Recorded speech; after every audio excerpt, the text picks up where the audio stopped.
L'e-Tracting, c'est un dispositif qui est financé par la Banque des Territoires à hauteur de 50%, qui permet de réaliser des petits travaux de transition énergétique, surtout avec un critère important, qui est un retour sur investissement pour l'Université d'Angers inférieur à 10 ans. Donc il faut que les économies d'énergie générées par les travaux qu'on réalise, en moins de 10 ans, soient remboursées. Voilà. Et puis, il y a un deuxième critère qui est très important, pour que ces économies, on les engrange réellement, il faut que les travaux se fassent en moins de 18 mois. Donc ça va de la changement de thermostat de radiateur à la modification de la régulation des centrales de traitement d'air, par exemple que le week-end, on ne met pas autant d'air s'il n'y a personne sur un bâtiment, par exemple.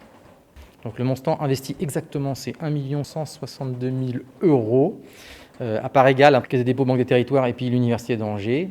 La particularité, c'est que l'Université d'Angers, dans son montage de modèle économique, a pu y intégrer un emploi, ce qui a permis d'embaucher une personne à la direction du patrimoine immobilier qui ne s'occupe que de l'e-Tracting et donc qui s'occupe de réaliser les études et de mettre en œuvre les travaux pour les 39 opérations qui ont été retenues.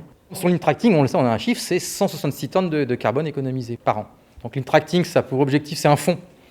Donc il faut bien comprendre que ce fonds, il est réalimentable par d'autres opérations. Et on est en train de discuter avec la Banque des Territoires sur la mise en place de dispositifs que tout le monde connaît, du photovoltaïque, soit par exemple sur des parkings, par exemple, pour produire de l'énergie et alimenter des bâtiments, pour produire de l'énergie et alimenter des véhicules électriques, par exemple. Et donc, on a un campus en transition.